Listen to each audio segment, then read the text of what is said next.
आप बिल्कुल सही कह रहे हैं और बड़ी खबर जो अपने दर्शकों को बता रहे हैं, संतू पान को हाईकोर्ट से बेल मिलना, इसे समझिए कि जिस तरह से जिन जिन धाराओं के तहत और जिन आरोपों के तहत संतू को अरेस्ट किया गया था, उसके ऊपर किस तरह से पश्चिम बंगाल सरकार और पश्चिम बंगाल की पुलिस, कलकत्ता की पुलिस किस तरह से संतू को घसीटते हुए किस तरह उसको लेकर गई, प्रताड़ना हुई, न सिर्फ मानसिक पर शारीरिक, उसने खुद बताया। उस सब के चलते, उस सब के बाद संतू को बेल मिलना, आप सोच लीजिए, उन सारे आरोपों को एक तरह से निराधार साबित करता है। इस पूरे मामले में हमने कल भी बताया था कि महेश जेठमलानी जो कि वरिष्ठ वकील हैं, वो रिपब्लिक की तरफ से इस केस को लड़ रहे थे, इस केस को उन्होंने आगे बढ़ाया और आज संतू को जमानत मिली है। ये बड़ी खबर अपने दर्शकों को बता रहे हैं। ये सिर्फ संतू की या फिर रिपब्लिक मीडिया की जीत नहीं है, ये पत्रकारों की जीत है, ये इस वक्त पत्रकारिता की जीत है। जो काम कर रहे थे हम, उस काम को एक तरह से वैलिडेट करती है, उस पर मोहर लगाती है कि हम जो खबर दिखा रहे थे, हम उस खबर को दिखाते रहेंगे और इसी तरह से रिपोर्टिंग करते रहेंगे। ये एक तरह से पूरे पत्रकार जगत के लिए बड़ी जीत है। इसको सिर्फ रिपब्लिक की जीत के रूप में नहीं देखना चाहिए। मैं एक बार फिर से कहना चाहती हूं कि महेश जेठमलानी जो कि वरिष्ठ वकील हैं, उन्होंने इस पूरे मामले को हाईकोर्ट में रखा और उसके चलते जो बड़ी जीत हुई है, संतू को आखिरकार जमानत मिली है, बेल मिली है। हम ये भी जानना चाहेंगे जब संतू बाहर आएंगे कि किस तरह की प्रताड़ना, क्योंकि याद होगा हमारे दर्शकों को कि जब उन्हें आधी रात को कल ले जाया गया, जिस तरह से ले जाया गया, मुंह छिपा रहे थे वो कर्मी जो लेकर जा रहे थे, वो संतू को बोलने नहीं दे रहे थे। आखिर ऐसा क्या था जिसे छुपाने की कोशिश की जा रही थी, इसकी भी जानकारी जब संतू बाहर आएंगे तो वो इसके बारे में बताएंगे। लेकिन उन्होंने कैमरे पर कहा कि मुझे टॉर्चर किया जा रहा है, मानसिक और शारीरिक रूप से टॉर्चर किया जा रहा है। ये सारी बातें कोर्ट में रखी गई हैं। उसके बाद कोर्ट ने इसका संज्ञान लिया है और संतू को जमानत दी है। ये रिपब्लिक मीडिया नेटवर्क के लिए बहुत बड़ी जीत है और मैं फिर कहूंगी, ये सिर्फ रिपब्लिक के लिए जीत नहीं है, ये पूरे पत्रकार जगत के लिए जीत है। मेरे साथ शहजाद पूनावाला जुड़ गए हैं। शहजाद बीजेपी के राष्ट्रीय प्रवक्ता हैं। शहजाद, जैसा मैंने कहा, ये पश्चिम बंगाल सरकार की तानाशाही, जिस तरह से हमारे पत्रकार को उठाया गया, उस पर निराधार धाराएं लगा दी गई, ये सब एक तरह से उनको झटका है जब आज हाईकोर्ट ने बेल दी है। ये केवल रिपब्लिक भारत की, रिपब्लिक नेटवर्क की नहीं, ये लोकतंत्र की जीत है और एक है उन लोगों पर जो लोग संदेशखाली सत्य को दबाना चाहते हैं। आज संदेशखाली की महिलाओं के लिए, पश्चिम बंगाल के लोगों के लिए और रिपब्लिक के लिए एक बहुत बड़ी जीत है। पर सवाल ये बनता है, अमूमन तख्ती लगाकर घूमते हैं संविधान बचाओ, महिलाओं बचाओ, आज वो लोग शांत क्यों है? आज प्रियंका वाड्रा, राहुल गांधी जर्नलिस्ट के फ्रीडम पर और बहुत सी चीजें बोलते हैं, तो आज तक उनका कोई वक्तव्य क्यों नहीं आया है? और संदेशखाली में ऐसी कौन सी सच्चाई है जिसको रिपब्लिक को दिखाने पर इस प्रकार से जेल में बंद कर दिया जाता है? शाहजहां शेख छूटा हुआ है, खुला है, परंतु जो इसके बारे में बोलता है उस पीट किया जाता है, या तो सुकंता मजूमदार इश्यू में डाल दिया जाता है, या जिस प्रकार से को पीटा जाता है या उसको अरेस्ट किया जाता है। तो ऐसा कौन सा सत्य है संदेशखाली का जो बाहर आ जाने से कांग्रेस की सच्चाई, तालिबानी मानसिकता और कल्चर बाहर निकल कर आएगा? ये सवाल बनता है। और संदेशखाली में जो हिंदू महिलाओं की हुई है, उस पर प्रियंका वाड्रा, ये लोग चुप क्यों हैं?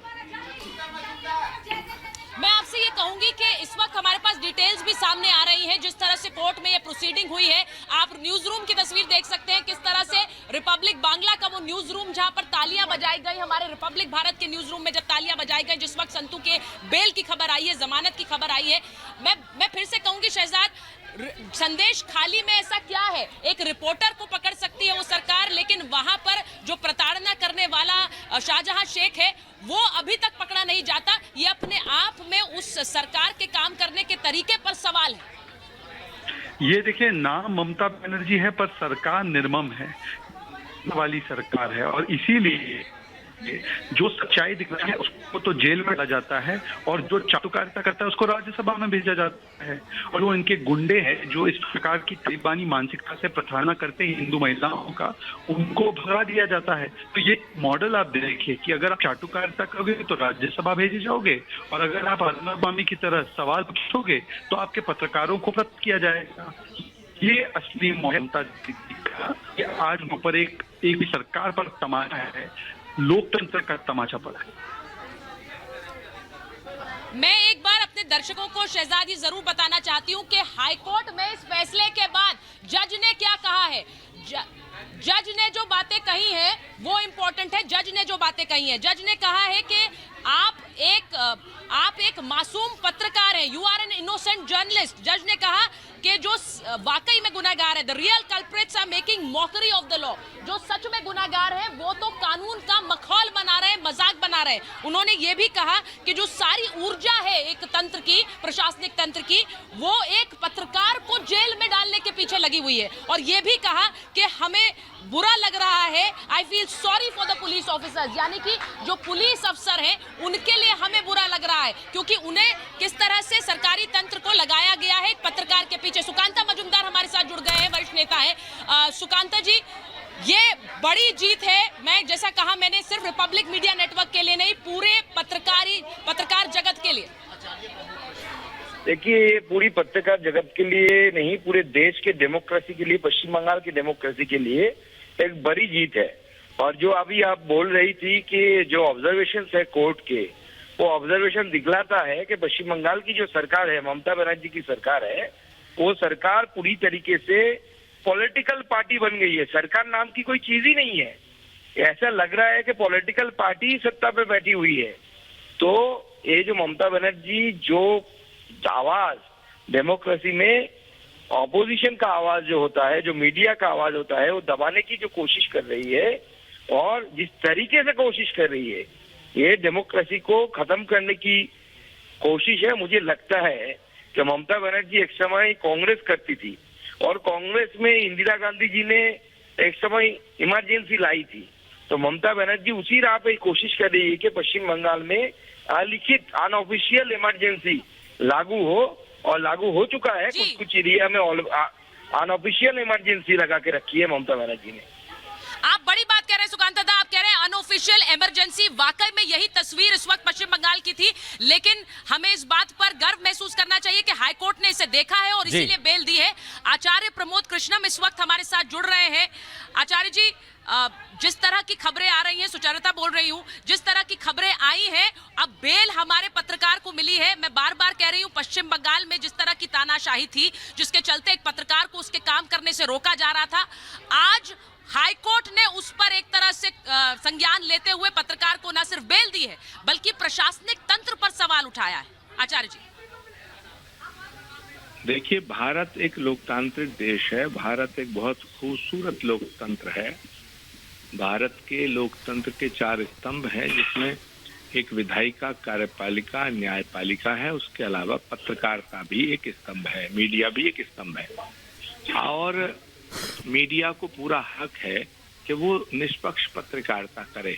लेकिन अफसोस की बात यह है कि कुछ राज्य सरकारें, कुछ पॉलिटिकल पार्टियां ऐसा मान रही हैं कि जैसे उनके जो राज्य, जिन राज्यों में उनकी सरकारें हैं, जिन राज्यों में उनकी तूती बोलती है, वो अपने आप को भारत नहीं समझ रहे हैं। वो सोच रहे हैं जैसे वो बांग्लादेश का हिस्सा हैं, पाकिस्तान का हिस्सा हैं। इसीलिए मैं कहना चाहता हूं कि जो पत्रकार को उन्होंने जेल भेजा, ये अलोकतांत्रिक था। हाईकोर्ट ने बेल दिया है, ये लोकतंत्र है और लोकतंत्र की जीत है।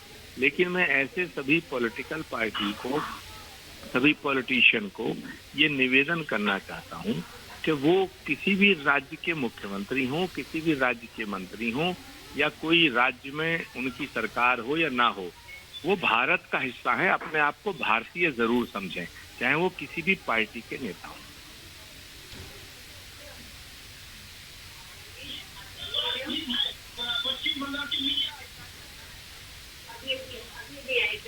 हेलो जी, आचार्य जी, जिस तरह से आपने अपनी बात रखी है, मैं बस यही कहूंगी कि आपने हमेशा से सच का साथ दिया है, सत्य का साथ दिया है, और इसीलिए आज आपका साथ हमारे साथ बहुत मूल्यवान है। बहुत बहुत धन्यवाद।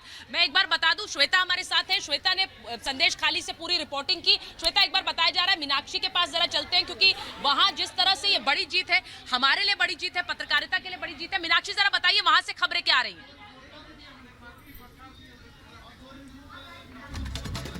तो सुचारिता, ये बहुत बड़ी जीत है, पत्रकारिता की ये बहुत बड़ी जीत है, क्योंकि रिपब्लिक हमेशा सत्य की बात करता है और ये बिल्कुल क्लियर था कि संतू पान के साथ जो व्यवहार किया गया, जो कार्रवाई की गई, वो किस तरीके से गलत और गैर कानूनी थी। और इसे आज हाईकोर्ट ने भी कहा है, ममता सरकार को कड़ी फटकार लगाई है कि आपको आरोपी को ढूंढने की बजाय